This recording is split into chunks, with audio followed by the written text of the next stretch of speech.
Is InArt Collectibles replacing Hot Toys? Is it hype?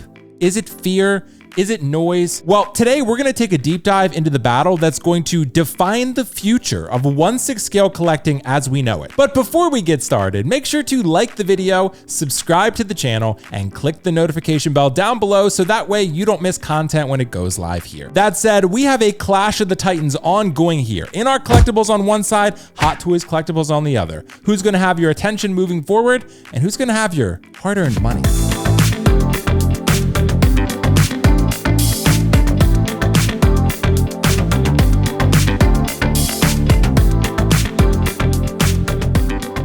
Thank you guys so much for joining me for another video today, and to be honest, this video is overdue. InArt Collectibles emerged onto the scene. I would say they stormed onto the scene about 3 years ago with their Heath Ledger Joker, the 2-pack announcement, and to be honest, a lot of collectors since then have not viewed 1/6 scale collecting the same. For over 2 decades, Hot Toys has been the king atop the mountain. Iron Man, Star Wars, The Dark Knight, they have built an empire of hundreds of figures and dominated the 6 scale collecting market. Whether you were searching for quality or character in your collectible, Hot Toys was always going to be your best option, and for some it still is, but you know what they say, heavy is the head that wears the crown, and it's hard to be the king forever, particularly the king of quality. One of the major criticisms over the last several years levied by collectors against Hot Toys is that they are somewhat lazy. They rest on their laurels with their licenses of Marvel and Star Wars because they don't have significant competition. And while those licenses are not under threat in any way, it appears, they do have competition from other companies now in terms of the quality those companies are producing in 6 scale collectible offerings. While Hot Toys Collectibles continues to produce incredible figures and produce characters that you certainly want in your collection, there are other companies out there now that are competing for collectors' dollar. There are companies like InArt Collectibles and J&D Collectibles, and even third-party companies like Game Toys and Limb Toys that are making high quality figures at very reasonable rates that are competing with the big boys, aka Hot Toys. And as competition continues to increase in the marketplace, as a collector, the question becomes, do I spend my hard-earned money on Hot Toys Collectibles if I know they're going to be using pleather and possibly even half-ass a head sculpt or the proportions of a figure?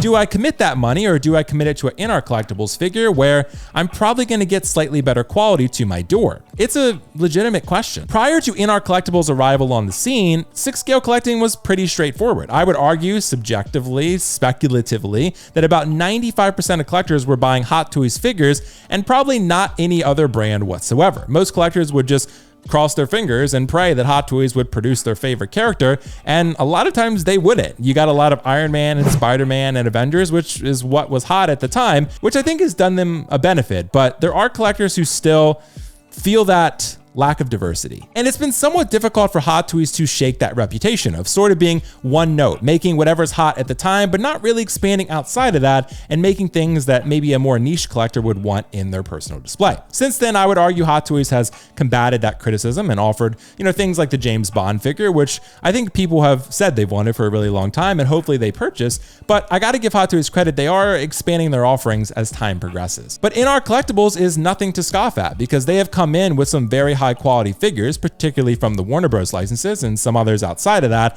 have really filled important voids in collectors' display. And I think InArt Collectibles has filled a void for many collectors. The perfect example of this is the Lord of the Rings line, which InArt is still working on and expanding as time progresses. I mean, that was a line that was done by Asmus Collectibles and maybe not to the quality level that many collectors wanted. If you have a Hot Toys display, which is generally very high quality, and you have Asmus figures, which generally do not reach that metric of quality, then InArt Collectibles came in and offered something very representative and definitive for Lord of the Rings fans everywhere. So those type of lines like Lord of the Rings and Harry Potter are very popular, and InArt is providing a very important service to the community. When InArt arrived, smaller, boutique, but with a mission of creating perfection in 6 scale form, they dropped their Joker and the community was shook. Suddenly, Hot Toys didn't look so untouchable. And to be honest, since then, we could argue probably objectively that Joker figure is InArt's worst figure to date. It was their first figure and probably their worst performance thus far because all of their other offerings are pretty strong. Since then, figures like Gandalf the Grey, Aragorn, Harry Potter, Ron Weasley, Wukong, Paul Atreides, these are figures that have been released by InArt, and they are very high quality. But this isn't to say that Hot Toys hasn't been releasing bangers as well. Hot Toys has produced some incredible figures since InArt came on the scene, and to be honest, I think InArt inspired Hot Toys. Before I explain the differences between Hot Toys Collectibles figures and InArt Collectibles figures, let's state something obvious. Hot Toys Collectibles is the behemoth. They have the high ground, if you will. InArt Collectibles cannot access licenses such as Star Wars and Marvel, which are the cream of the crop for 6-scale collectors. Those are the IPs that most collectors go after, so InArt Collectibles is having to go after licenses that are not quite on that level, let's say that. Both companies seemingly have a different role in the 6-scale collecting hobby. Hot Toys Collectibles produces a large volume of figures because they're making characters like Wolverine and Darth Vader, which thousands and thousands of collectors are going to pre-order, where InArt Collectibles is making figures like the Joker. That's probably their most popular, but there are other options in the market that are going to require collectors to consider those options. Hot Toys Collectibles produces a larger volume. Their goal was to simply provide a very high quality figure and get out as much volume as possible, which I guess you could argue is InArt Collectibles' role as well, but considering they are doing mostly rooted hair for their quality premium figures, they really have a different goal in mind. They're going to make probably 10 to 15 figures per year, thousands of units per figure probably, but the goal is smaller in scope. Hot Toys is announcing and releasing probably 70 to 80 figures per year, where InArt is announcing and releasing probably maybe 10 announcements and like 5 to 7 releases per year. So it's a much smaller scale that InArt Collectibles is able to target and, produce potentially higher quality figures, which we'll discuss. So to summarize that concept, the difference: Hot Toys mostly focus on mass production, wide variety, and a lower entry price, and they give you almost every Marvel and Star Wars character you can possibly dream of. But InArt, they're somewhat selective. They're high-end. They aim for museum quality pieces that feel almost alive, which Hot Toys, you could argue, kind of goes for, but they're not trying to flood the market in art. They're trying to redefine the market, honestly. And I think Hot Toys does this too, just in a different way. They produce a larger quality of figures, so their goals are a little bit different. They can't possibly produce such high quality for every figure if they're producing thousands of units and 70 to 80 figures per year shipping out their doors. It's much more difficult because of the sheer volume that they are required to produce because of their popularity. I don't think the quality is particularly night and day between InArt Collectibles and Hot Toys Collectibles. It depends on the figure, but I would say in general, Hot Toys Collectible figures are right there quality-wise with InArt. I would say that in general, InArt figures are probably slightly higher quality, but Hot Toys figures are no slouch. It depends on the figure. Some Hot Toys are better than InArt figures. It truly is dependent on each individual case. And I think it's fairly obvious that the Hot Toys Artisan line, their premium line with wool implanted hair, was very much inspired by InArt Collectibles. InArt Collectibles came on the market offering premium wool rooted hair, and since then, Hot Toys Collectibles jumped into the game with more high-level characters and said, you know what, we're going to do the exact same thing and charge your prices and try to beat you at your own game. I would say mostly Hot Toys Artisan figures are selling pretty effectively these days. They sell out pretty fast. There have been some QC issues, although InArt experienced QC issues of their own,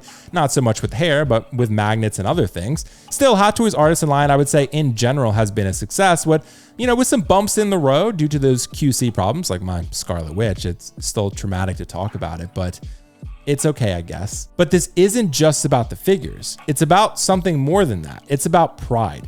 Collectors are now asking themselves, could I buy a Hot Toys for $300 and potentially really like it? Yes. Could I potentially even love it? But should I roll the dice and buy an InArt Collectibles figure for a character maybe that I've always wanted in my display for maybe $500 and I could love it? That's the question, and that type of pause is creating an uncertainty in the market. It truly depends on which collector you talk to. Some collectors are going to vehemently argue that InArt is the future and Hot Toys is old news, and some will argue that the InArt shills out there are just shilling for InArt because they're getting free shit or they're just wanting to go with the newest, shiniest thing, and Hot Toys has been and always will be the king. At the end of the day, both of these companies are creating amazing quality products, and I think that the competition that has been created in the marketplace by these two competing for your dollar has produced better offerings overall and has advanced the hobby tremendously. Realism has never been greater in 6 scale figures, but it also means that the price has never been greater. There are going to be collectors, unfortunately, that are priced out. There are going to be casualties. But at the end of the day, the market is improving and the quality of the offerings in your display are going to be better than ever before. So is InArt replacing Hot Toys? The answer is complicated, but I would say in general, no. I don't think either of these companies can be replaced in their role. Each of them have a different role to play in the 6 scale collecting community, and I think because of that, everyone wins, mostly us. The answer is complicated because Hot Toys isn't going anywhere, and neither is InArt, and neither should either of them. Hot Toys licenses, their volumes, their dominance, those don't just disappear overnight or over several nights for that matter. But InArt has planted a seed of doubt. For the first time in years, collectors have viable options for the highest quality possible out there. And that choice is making Hot Toys sweat. There's no doubt about that. I say let them both sweat it out. Let them compete for your dollar and let's see who makes the best product for your display. And you're gonna have to make the decision which value is going to be best for you. At the end of the day, it's not about who replaces who. It's about you. What type of collector are you? At the end of the day, InArt isn't replacing Hot Toys. They're challenging them. And I love that because everyone wins because of it. Hot Toys improves their offerings. InArt makes figures that are extremely lifelike and challenges Hot Toys. And at the end of the day, your collection looks more lifelike and really cool. So who's winning this ongoing Cold War? Let me know your thoughts in the comments below. Are you a fan of InArt collectibles, a fan of Hot Toys collectibles, a fan of both? Which way are you leaning these days? I would say I love both companies. They're producing amazing quality figures and I can't get enough of either of their offerings. To be honest, why not both? Why not have both in your display and create a dynamic, compelling, diverse display?